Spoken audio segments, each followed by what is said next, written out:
Hi, Mike from RunPhys.com. Thank you for watching today's video. And please consider subscribing to the blog if you have not done so already. That way you can ensure that you will not miss any of the tips or exercises that can help you become a better runner. Please also share this with a friend if you know someone that can be helped by any of the tips or exercises that these videos contain. Today I want to talk to you about ankle sprains. Not only the mechanics of what happens, but also how to prevent them from happening again.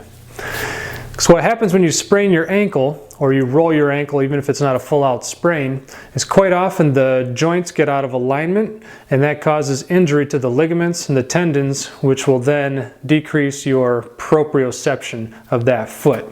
Now, proprioception is a big word, but what it means is your body's awareness of itself. So when your foot hits the ground, if everything is working as it should, then your brain gets good feedback for what your foot is doing on that ground.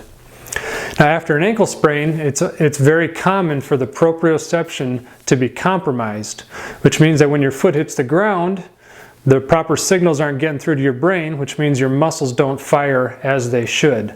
This can make you susceptible to re-injuring that ankle. We don't want that to happen.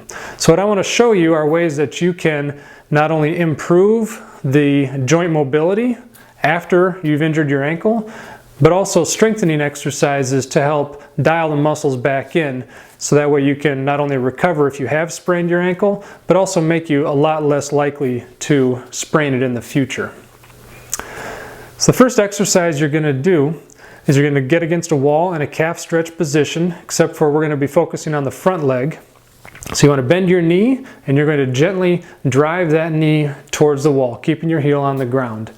You're going to go back and forth, but you're also going to go at angles. So if you're looking at a clock, you're going to be going at 11 o'clock and 1 o'clock as well as 12 o'clock. So you're going to do about 20 to 30 in each of those directions. You want to be careful not to just push through a painful direction.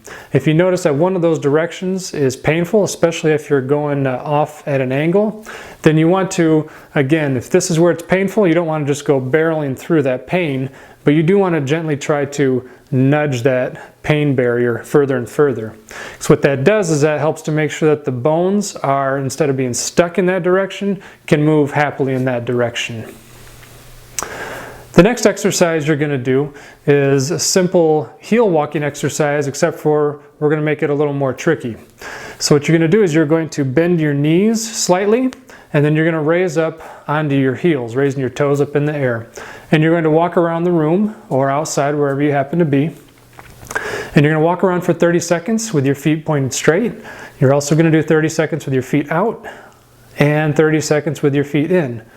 Again, keeping your knees bent during this exercise. What that helps to do is isolate some of the smaller muscles around your lower legs and your ankles that will help ensure that your foot stability is developing as it should be.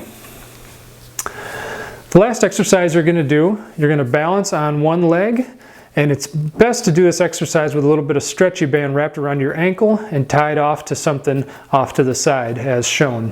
And what you do is you balance, and then you kick the leg that's not on the ground and kick it across your body, and then back to the start, back and forth like that. And what that does is develops the strength and stability of your foot, especially the muscles that are responsible for keeping your foot planted firmly on the ground.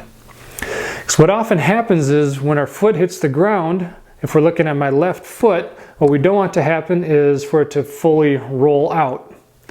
But when you have a chronic ankle sprain, someone who easily sprains their ankles, what happens is your foot hits the ground and you don't have stability. So the least disruption due to an unstable surface, due to looking the wrong direction, whatever it may be, your foot will easily roll out. But if you've got good stability with those kind of movements, then that'll help decrease the likelihood that that kind of a rolling mechanism will happen.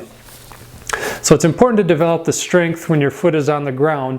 And again, reminding your muscles that that's where you want your foot to be during the stance phase of gait. If you can have good strength, good stability, and again, proprioception in that space, in that spot, then that's going to help make you a lot less likely to have that kind of an injury, which can really set back your training. So give those a try. Those are 3 exercises to help decrease your likelihood of spraining your ankle, as well as improve or increase the speed at which you recover from an ankle injury. Please share this with a friend if you know someone who struggles with this, or if you know someone who just wants to build better stability and better strength to become a better runner. So let me know how they go. Have fun with them. Run fast, friends.